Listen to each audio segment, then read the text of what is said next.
Morning friends, Kanha garden में आपका स्वागत है। और आजकल मैं कनाडा में हूँ और कनाडा में बहुत सारे सेकरेंट से आपको मिलवा रही हूँ और उनके बारे में ही थोड़ी सी बातें मैं आपके साथ शेयर कर रही हूँ। तो आज मैं बात करूँगी आयोनियम प्लांट के बारे में। आयोनियम प्लांट जो कि प्लांट लवर्स की बहुत बढ़िया पसंद होता है और ज़्यादातर प्लांट लवर्स को ये सक्लेंट के रूप में ये प्लांट बहुत ही सुंदर लगता है।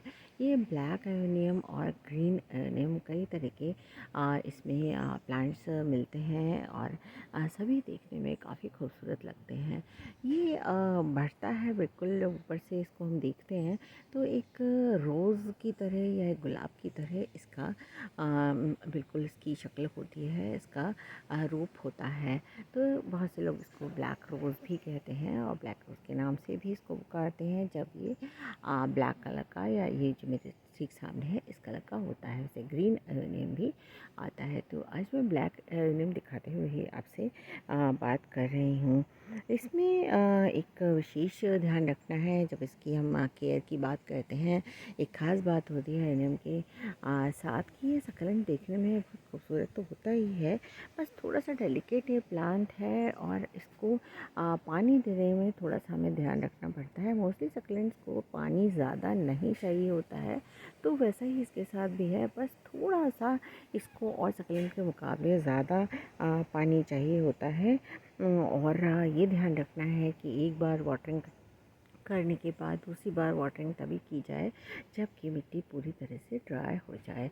तो ये कुछ ख़ास बातें हैं जो कि हमें इस सक्लेंट में पानी देते वक्त हमें याद रखनी है। अदरवाइज़ प्लांट बहुत इजी टू प्रोपगेट भी है।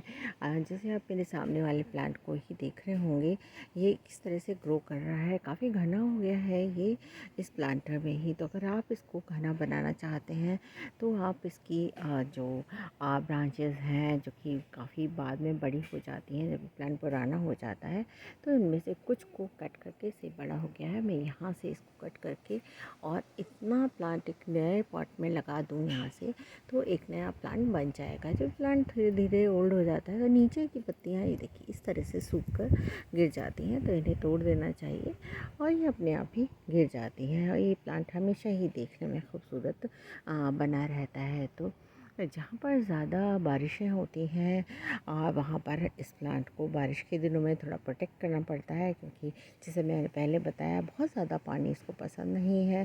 तो सारे सक्लेंट्स के साथ ही यही होता है। रेनी सीजन में स्पेशली जब इंडिया में रेन्स होती हैं तो कुछ एरियाज़ में बहुत ज़्यादा हो जाती हैं, तब हमें इन्हें पानी से बचाना पड़ता है। इसी तरह से हमारे वर्ल्ड के उन हिस्सों में उन पार्ट्स में जहाँ पे कि बर्फ़ गिरती है तो इनको बर्फ़ से भी बचाना पड़ता है और उन दिनों इसको इंडोर रखना पड़ता है। ये प्लांट इंडोर आउटडोर दोनों तरह से रखा जा सकता है, बस इंडोर रखने में इनकी प्रोटेक्शन के लिए। और ये उन दिनों डोरमेंसी में चले जाते हैं जबकि ऐसा मौसम होता है जो कि इनके लिए फेवरेबल नहीं होता है, तो उस समय इनको और भी कम पानी की ज़रूरत होती है।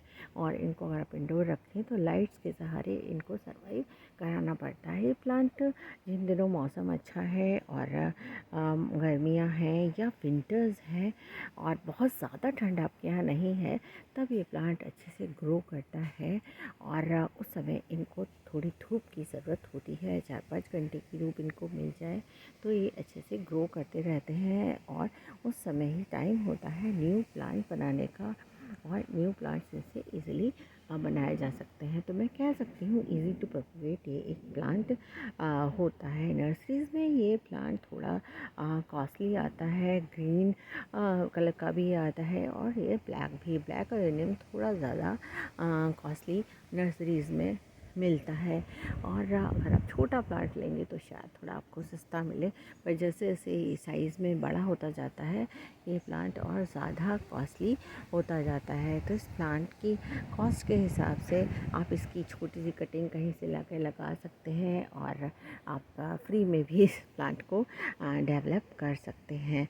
तो तो ये देखने में बहुत खूबसूरत सक्लेंट है और आप सक्लेंट लवर हैं और बहुत सारे प्लांट्स अपने पास रखना चाहते हैं तो कम स्पेस में भी ये सब प्लांट्स जो कि सक्लेंट होते हैं और देखने में काफ़ी खूबसूरत होते हैं, आप अपने यहाँ लगा सकते हैं। आपके पास छोटी बालकनी है या बहुत कम स्पेस है जिसमें आप प्लांट्स को लगाना चाहते हैं तो आपका एलोनियम भी आपका एक चॉइस हो सकता है। तो पहली बात तो मैंने इसकी केयर के लिए की कि इसको रोशनी पसंद है पर बहुत ज़्यादा नहीं। इसी तरह से इसको बहुत हाई टेम्परेचर और बहुत ज़्यादा लो टेम्परेचर भी पसंद नहीं है। इसकी रूट्स को रूट रॉट से बचाने के लिए बहुत ज़्यादा पानी देने की ज़रूरत नहीं होती है। और इसकी मिट्टी बनाने के लिए जो मिट्टी आप कैक्टस बनाने के लिए यूज़ करते हैं, सक्लेंट बनाने के लिए जिसमें कि थोड़ा रेत मिलाते हैं या परलाइट मिलाते हैं, उस तरह की ही मिट्टी इसको भी पसंद है। साल में एक बार आप इसको मैन्योर कर सकते हैं जब इसका ग्रोइंग टाइम होता है। मोस्टली ग्रोइंग टाइम समर्स में ही होता है या फिर हम अगर इंडिया में रह रहे हैं तो विंटर्स में भी सक्लेंट बढ़ते हैं तो उस टाइम पे हमको इसका मिट्टी चेंज करनी है या फिर एक न्यू प्लांट का डेवलपमेंट इसके लिए करना है, इसका प्रोपगेशन करना है तो वो टाइम इसके लिए बहुत अच्छा रहता है।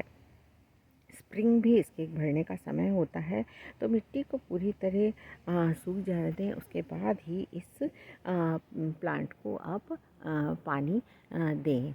इसको बहुत ज़्यादा फर्टिलाइज़र की ज़रूरत तो नहीं होती है, आप फिर भी इसको एक जो भी फर्टिलाइज़र आप दें साइड से, अगर आप उसको लिक्विड के रूप में दे रहे हैं तो साइड से इसकी दूर से थोड़ा दूर इसको आप फर्टिलाइज़ कर सकते हैं।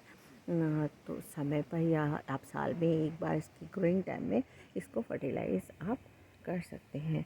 तो इसकी पत्तियाँ जैसे मैंने पहले कहा धीरे धीरे नीचे वाली पत्तियाँ सूखती जाती हैं और वो पत्तियाँ गिरती जाती हैं और नई पत्तियाँ ऊपर से बढ़ती जाती हैं। इस तरह से ये प्लांट ऊपर बढ़ता जाता है और धीरे धीरे पूरा प्लांट बहुत ही खूबसूरती के साथ बढ़ जाता है, बड़ा हो जाता है और आप फिर से न्यू प्लांट भी बना सकते हैं।